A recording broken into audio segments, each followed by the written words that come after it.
Welcome to the TJ Malden Leadership Podcast, where we talk about life, leadership, and the gospel. Ooh, okay. What's up, everybody? So glad. I say this all the time, like every time we do a podcast, but I'm always glad that you give me some time and hang out with me today. Today, I've been sitting on this one, honestly, for, I don't know, Lindley, what do you think? 4 months? 5 months? This is one that I've wanted to get to for a while, but I felt like it had to sit and marinate a little bit. I had to really think through it and how I wanted to kind of talk through and process how I process it personally. And today, the title of today is Faster Does Not Always Mean Further. And I had this idea. I was coming down the Interstate 75 in Georgia, coming from Atlanta to Tifton. And you've seen these videos. I'm sure you've seen these videos on YouTube or Facebook or whatever. And you've probably seen this in real life. Like, this person is driving insanely fast. They cut you off in traffic, and then they end up at the same red light that you're at. And they were going like 90 and you were going 45, and you end up at the same place. And you're like, man, that was kind of reckless. That was dangerous, right? That was insane. I've also seen before where someone was going so fast that they wrecked, or they were pulled over by a state trooper on I-75. And I had this thought the day that I saw this happen. I had this thought. I was like, man, faster does not always mean further. This person was driving furiously. They were driving incredibly fast, and they thought in their mind, if I can just go faster, I will get further along, especially way further than all of these slow people around me, right? All these people that are taking their time. They're just enjoying the scenery. They're looking around. And so I started thinking about faster not meaning further all the time in our life. So I want to give you today what I think, after sitting with this and kind of processing and thinking about 3 dangers of a faster means further mentality. And then I want to give you 3 ways to defeat a faster means further mentality that I think we wrestle against sometimes. So if you're thinking about 3 dangers of the faster means further mentality, the first one would be this: comparison. One of the dangers, if I think faster means further, right, then I'll start comparing myself. Even we can stretch the car analogy on the highway out as far as we want to, I guess, but you start comparing yourself to the people around you and say, well, they're going faster than me. They're going to get there before me, right? They're going faster than me. So they're going to win this thing, whatever this thing is, right?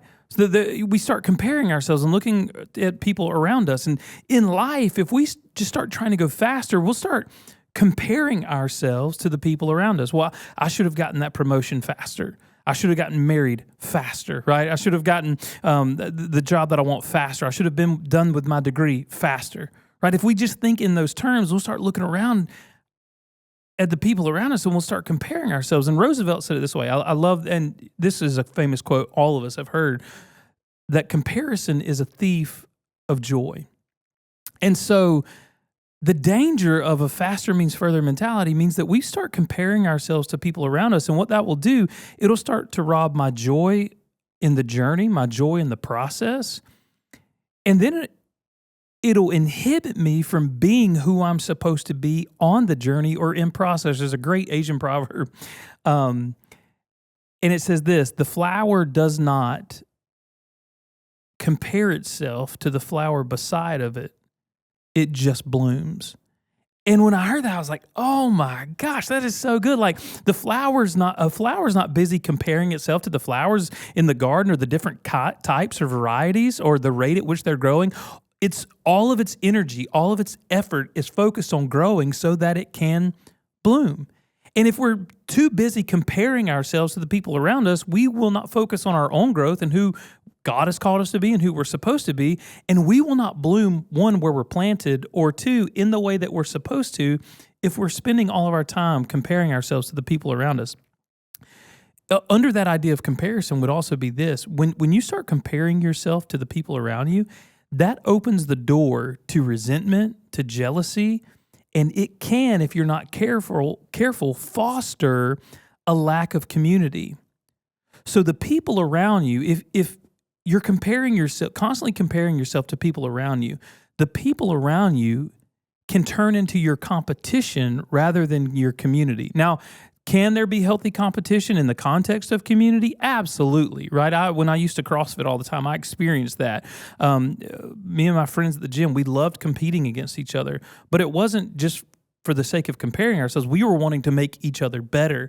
And so competition can foster community and can foster, but unhealthy competition can foster resentment and jealousy. Unhealthy comparison can foster unhealthy competition and cause you to have a lack of community. So that's the first danger when it comes to a faster means further mentality. The second danger is this: compromise. I love the way Tolkien said it. He said, shortcuts make long delays. We could just sit in that for a minute, right? Because, Tolkien was brilliant, right? But shortcuts make long delays, meaning that if I take a shortcut today, and I'll give you an example from my own personal life. Geometry. All right, this was not something that I was good at. Math and usually just don't math for me. So geometry was incredibly difficult. And we've talked about the whole dyscalculia thing and how numbers in my brain and formulas turn themselves inside out, and it gets real weird in this noggin. But like shortcuts make long delays, meaning when I was in the 11th grade, I took a lot of shortcuts in my geometry class. Another way to say that was I cheated a lot. And when it came to my homework and stuff, right? I was like, somebody else want to do this for me, but $10 to do my homework, whatever it was. I don't know. So I took a lot of shortcuts. I don't think I ever paid anybody to do my homework now that I think about it. But I was just making an example, right? But I know people that did that. Nobody ever paid me to do their homework, I can promise you. But I made these shortcuts, right? And kind of skimp on my homework a little bit, do enough just to get by. And I never really committed to the formulas, committed to the process. So when it came time for the test, I would always bomb them. It was horrible, to the point that I had to take an afternoon class to make up that class. Like, it was real bad, right? Or that was my algebra class I had to make up. Anyways, shortcuts made long delays. Taking little shortcuts, not learning the process, not learning the formulas in the way that I could even, or getting tutored or whatever it meant along the way, made for a failure at the end. And this is the reality. When we compromise, and this is the way that when I was taking notes for this, even in my mind and my heart, I wrote it this way: hurry can pull us to an off of the intended path, right? So hurry can pull us off of the intended path or out of the intended path and train wreck us into the ditch. Meaning, if I try to take a shortcut, if I try to cut around somebody in traffic and I get into the median or go off the road a little bit, I can end up in the ditch. And that's what compromise does to us. Well, if I just cheat a little bit, right? Like if I just cut corners just a little bit here, just a little bit there, it's not the test. It's just a small fractional thing. And if I can just kind of skip the line here, but more times than not, hear me say this: when we have a faster means further mentality and we choose to compromise, that compromise catches up with us somewhere along the way and can derail us from the ultimate goal, the ultimate destination, the ultimate end, the ultimate end for us, the things that we desire. The small compromises on the daily can distract us and ultimately derail us from our purpose, our passion, our vision, and who we really want to grow in and to be. And I thought about this. The path is where our character is formed. So if we're compromising in the little things on the path, we're not growing into who we're supposed to be for the entire journey, and especially so that we finish well. Think about it. On the journey, on the path, work ethic is formed. Responsibility, compassion, empathy, perspective. All of these things are formed on the journey. But if we're making little compromises along the way, we're never going to fully develop our responsibility or fully develop our compassion or fully develop our work ethic, right? So don't compromise. Like, that's a danger when you think faster means further. Like, I just got to get it done. I got to get it over with. I got to get to the next point, the next progression, the next promotion, right? No. Like, don't compare yourself to others, but don't make compromises. Don't take shortcuts. Embrace the difficulty of learning, embrace the difficulty of navigating the slow pace of life sometimes so that God can cultivate in you the character that he desires you to have so that you finish well. It's not about just getting there fast. It's about finishing well. So comparison, compromise, and the last one is this. The last danger of a faster means further mentality would be casualties.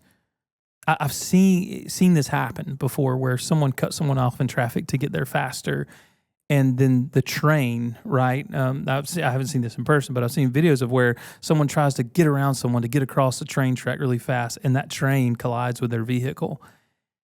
And you think, man, this is what was really just a shortcut and trying to get somewhere faster, trying to be on time or to beat someone there. There was a casualty. Like this shortcut caused death just because you wanted to get there faster. And you say, TJ, that sounds incredibly extreme, but it's happened in the past. The Challenger, you think about the space shuttle. They had a deadline to which they wanted to launch. There was a report that came out before they launched, and they said, listen, we're having a problem with the O-rings. Like the O-rings aren't stable. We really need to go back in. We need to reposition some of the technology. We need to do a few more tests. But because they had a deadline, they pushed the launch. They launched on a day that was a little too cold. It affected the O-rings. And in launch, many people have watched it, the space shuttle just absolutely disintegrates into a ball of fire. Well, casualties happen because someone compromised. Someone was trying to get further, faster, rather than doing the necessary steps to get there safely. There was another thing that I read when I was doing a little research on this, and there was a school in Aberfan, I believe it's in Wales, where there was a coal mine, and it's called basically the discarded roughage of the coal, they pile up into these great big piles. Well, they cut corners on the safety aspects, and that pile of coal debris from the coal mine, they got a lot of rainfall, and it literally ran down the hill and it engulfed the school. It killed, I think it was like 25 or 28 adults and 116 children because someone skimped on safety measures. I think it was 1966 or 1969 when that happened. And I think about that, and you say, TJ, you're giving us some extreme examples.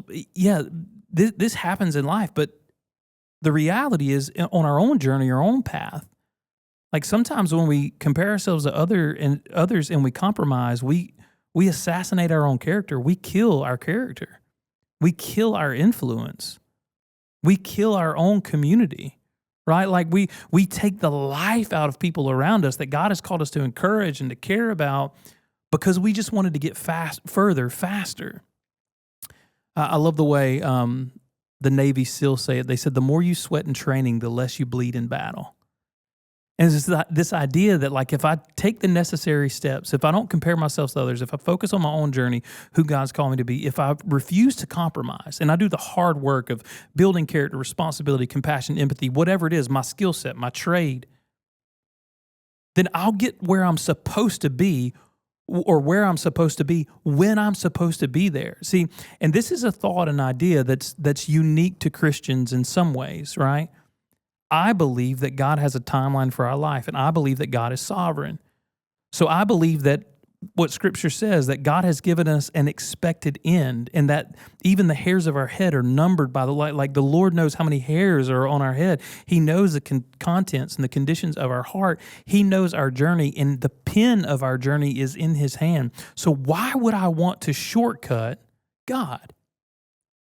Why would I want to deviate from the path He's altering in my life? And risk comparison, risk compromise, and ultimately risk casualties in my own life, in my own heart, and in the lives of people around me. When we maintain a faster means further mentality, we could kill momentum, we could kill clarity, we could kill community, we could suffer casualties. So those are three, for me at least, three dangers as I was processing this in my own heart, my own mind. Three dangers of a faster means further mentality. One is that we compare ourselves to others, which makes us compromise who we think we are, who we want to be, and then we compromise, genuinely compromise. We take shortcuts along the way. We don't learn the things that we're supposed to learn. And then ultimately that could lead to casualties. We kill momentum, clarity, community, because we didn't do the things that it takes to maintain a healthy journey. So, well, TJ, what am I supposed to do then, right? Like if there are legitimate dangers, if I'm, maybe you recognize, and full transparency, y'all, listen, y'all know I always tell you the truth. I have dealt with this. I think I've even shared this on the podcast before. I think I was 30 or 31, and I sat down with a friend of mine. He works in finance, and he said, TJ, how you doing, man? What's going on in your mind and your heart? And I said this to him. This was at a time where our church was growing. We significantly, numerically, we were growing, and we were beginning to really not just grow numerically, but to grow spiritually, which was a beautiful thing to watch. And this is what I said to him. I said, man, I really just wish I was further along. And he was like, what do you mean? I was like, I don't know, man. I just feel like I should have accomplished more at this stage in my life. I feel like I should have accomplished more. And he looked at me. I'm almost certain I've told y'all this story before, but he looked at me. He was like, shut up. He's like, I don't ever want to hear you say that again, bro. And I was like, whoa, what are you talking about? You know, he's like, and then he started saying, like, look what God has done here and God has done here, and you've grown into this and you're getting better at this. He was like, you're exactly where you're supposed to be. But I'd fallen into that trap and mentality. I was looking at friends around me. I was looking at other ministries. I was looking at other, at the time, other businesses. And I'm like, man, people are growing exponentially, and I'm just over here in the process. Sometimes we need somebody to remind us that it's not about just getting further. It's not about just it's not about just getting to the finish line. It's about the way we run the race. So faster does not mean further. So 3 ways to defeat that mentality. Maybe you're like I have been in my life. You're like, man, TJ, I am there. I have been trapped in this faster means further mentality. I've been comparing myself to others. I've been compromising maybe in some areas, and I can recognize where I've seen some casualties because of my perspective. So what are 3 things, and I could give you 10, but 3 things that for me personally have kind of risen to the surface, if you will. They kind of sift to the top. They're the cream of the process in which I can defeat a faster means further mentality. The first one is this, and it's the like the duh one, okay? The first one is this: slow down. Just slow down. I'll never forget this. When I was younger, I have this problem today. Like sometimes Lindley and I've talked about this, because I'll write things or I'll make notes and I'll hand it to her. She'll be like, hey, I'm going to need you to read that word for me. Like, what is this word? Like, I don't know what this is. And what it is like, I'm thinking sometimes, and I'm just, as I'm writing, I'm just like throwing words on paper. I remember being in maybe the 2nd or the 3rd grade, and my teacher being like, TJ, listen, if you'll slow down, your handwriting will be legible not only to me, but to you. Because even teachers would be like, what's this sentence? I'm like, I don't know. I was just, slow down. And you think about this, if we were to look at that, even that story from my life, right? Like a teacher saying, hey, TJ, if you would slow down and write the sentence a little slower, it would be legible to you. This is what I recognize at almost 40 years old now. Okay, almost 40 years old now. Y'all, that word is real, man. 40. I got a long time. Y'all, I don't know when this podcast is going to go out, but I got like 9 months. I'm going to be 40. I'm getting old. So anyways, slow down. It brings clarity.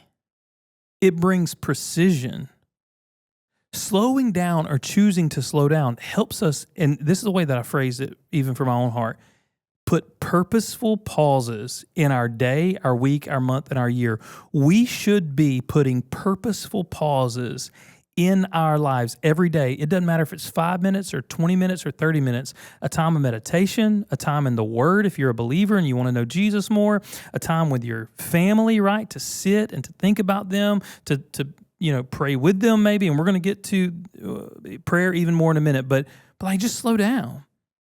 I read a report that said 32 men, specifically men who take vacations, who author time into their life to slow down and take purposeful vacations with their families, are 32% less likely to die from heart disease. So hurry and rushing, this is crazy. Rushing, hurry, that faster means further mentality. If you live in that, it's proven that the stress hormone, cortisol, which is the stress hormone, when you're rushing, when you're always busy, when you never slow down, when you never take a break, it increases the cortisol in your body, which leads to heart disease and ultimately heart failure one day. So it's like even medically, like slow down, create some clarity, carve out some time in your day, your week, your month, and your year to just not care how many people, quote unquote, pass you, how many people get ahead of you. Slow down. Take time for yourself, take time for your family, take time for your faith. The second is this. The first one, slow down. The second one is this, prioritize people. In my own life, I wish I could go back. There are times I think about the first worship band that I had. I'll never forget Nick Blankenship, one of my friends, still friends to this day. But man, I did not prioritize people. I wanted to win a Dove Award. Like I thought those actually meant something, right? And so I was like, I'm going to win a Dove Award one day. And so I was writing all this music, and we were making albums. We were doing all this stuff, and I cared a lot about the end goal in my mind, which was touring, traveling, the next event. And I didn't really prioritize people. And I'll never forget, my buddy Nick Blankenship took me to lunch one day, me and my drummer, which is now a church planter that we support, named John Schroeder. And we were sitting together, and Nick said this. Nick said, TJ, I feel like your life and your ministry is like a train. And it's just going faster than I want to go. And it's just time for me to get off. And he said other people will get on and off the train with you guys. He was like, but for me, I just gotta slow down. And like I still remember that was almost now, I guess, 20 years ago, close to 20 years ago, 18 years ago. And by God's grace, we're still friends. But I look back at that and I'm like, yeah, I was in such a hurry to get where I thought I was supposed to be. I did not prioritize the people in my life. I prioritize the finish line. I prioritize success. And there's a great quote from John Maxwell. He talks about one time he hired a youth pastor. And this has helped me. When I heard this quote, it really helped me center the way I feel and think about prioritizing people. He hired a youth pastor, and he watched the youth pastor walk through the lobby. And I know I probably shared this before too, but he walked through the lobby, and he had his sermon prep books, his calendar, and all the stuff in his arms. And he moves through the lobby without speaking. There's 10 or 12, 15, 20, I don't know, a pile of people, according to John Maxwell, in the lobby. He gets to his office. He gets everything laid out, and he sits down with his pen, and he starts reading and a pad. And John Maxwell walks in the room. He's like, hey, man, what are you doing? He said, I'm working. He said, no.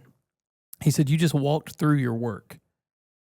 He said, you might be studying, you might be reading, you might be planning. He was like, but you just walked through your work because people are the point. And as I think about that, even Scripture tells us that we should not look out for our own interest, but for the interest of others.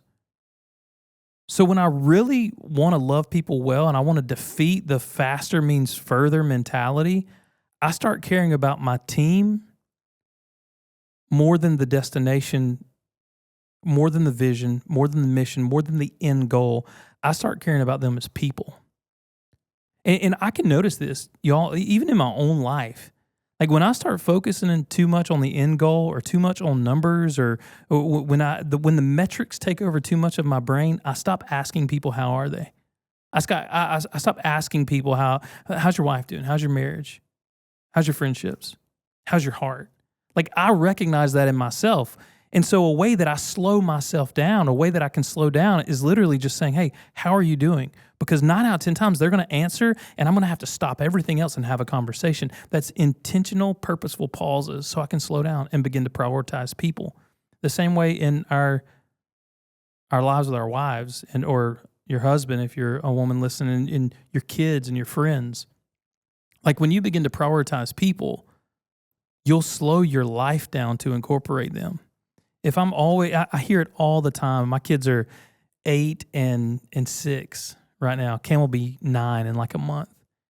And what I'm recognizing is if I don't stop, if I don't prioritize the people in my life, I'm going to blink and they're not going to be in my life anymore in the capacity that they are now, right? Like I'm going to blink and Cam's going to be in a car, 16, trying to holler at some girls, you know what I'm saying, or whatever. Like he's going to be like, Dad, I ain't got time for you. You know, I got a girlfriend. And we'll be like, let's just hang out, man. He's going to be like, no, I have friends. I have a life.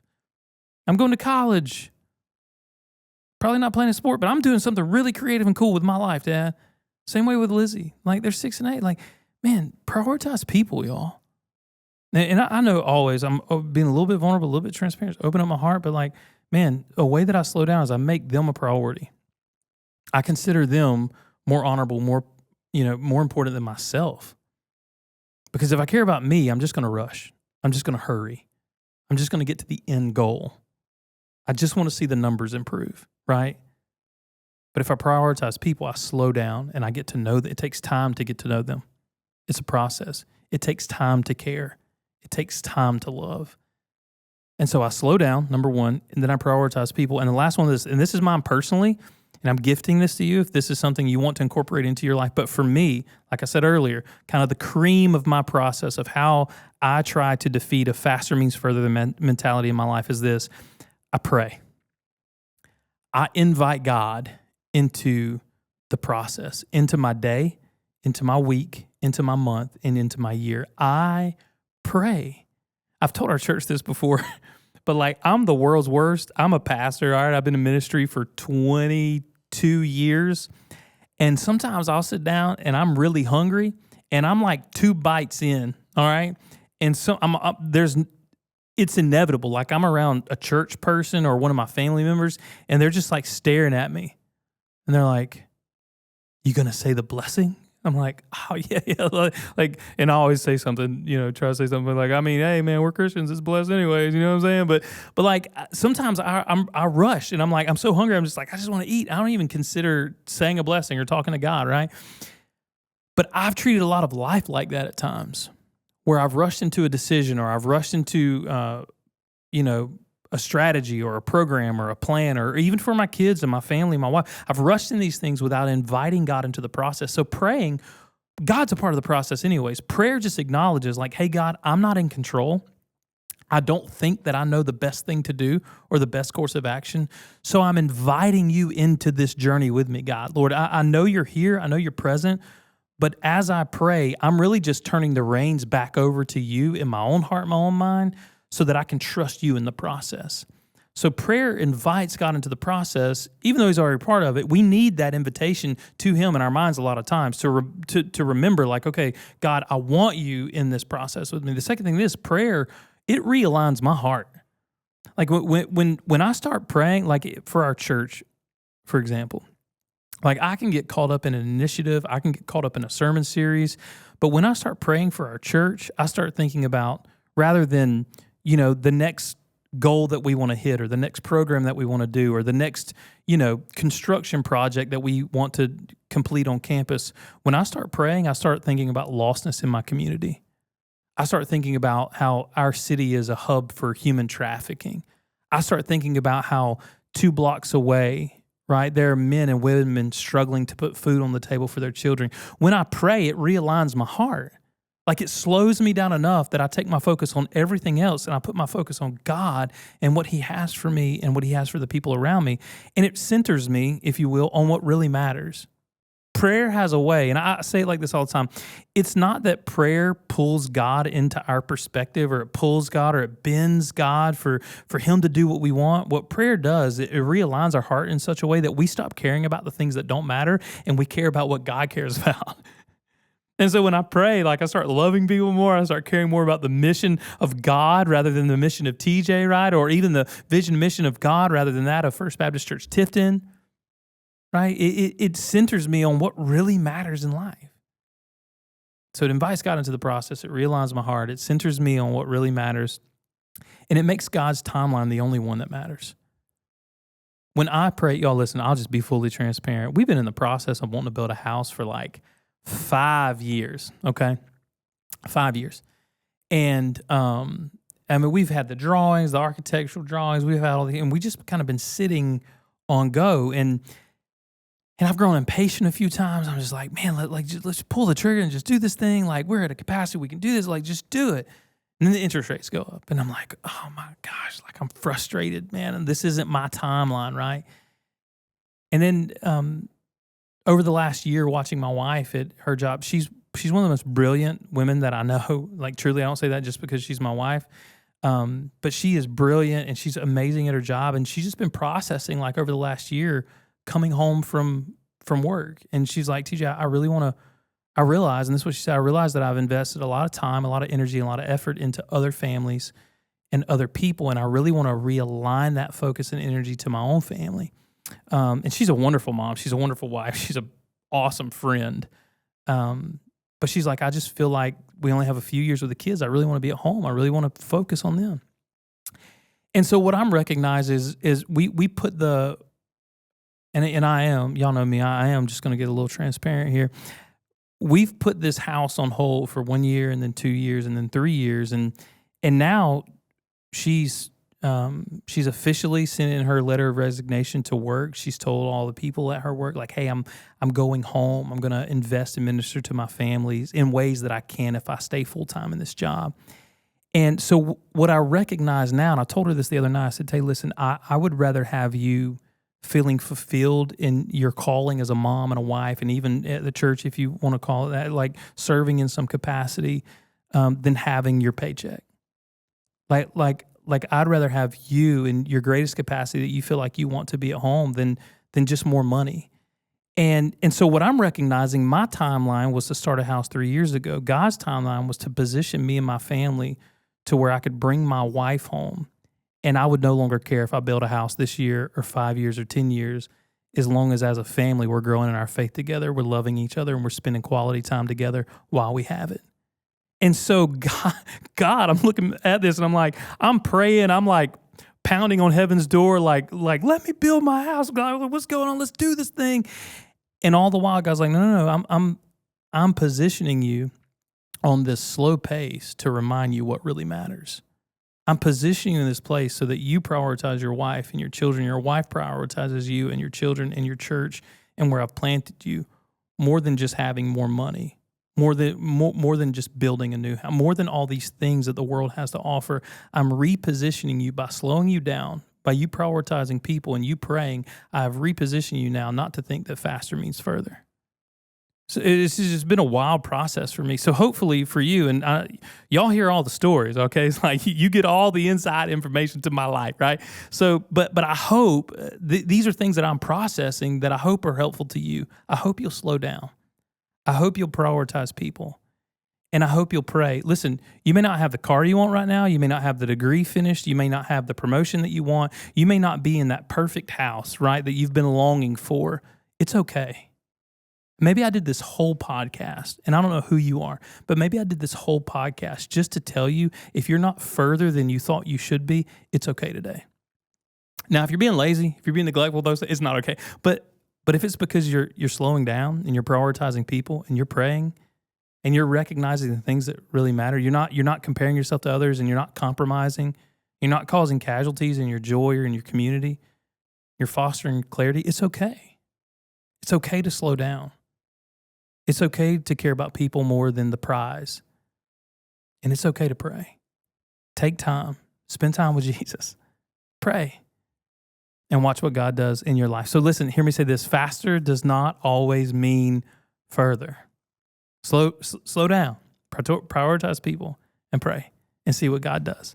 As always, listen, I'm so grateful that you hang with me through my ramblings, all right? You hang out with me as I talk and even grapple and wrestle with some of these truths and thoughts in my own heart and mind. If you have any questions from where I get any of the quotes or scriptural stuff, or even more questions about Jesus, know that you can always reach out to us at TJ Mauldin Leadership Podcast at gmail.com. And like I always say, if there's something that you want us to talk about, want us to cover, shoot us an email. We'd love to talk about that. But anyways, I loved hanging out with you guys today. I appreciate you. See ya.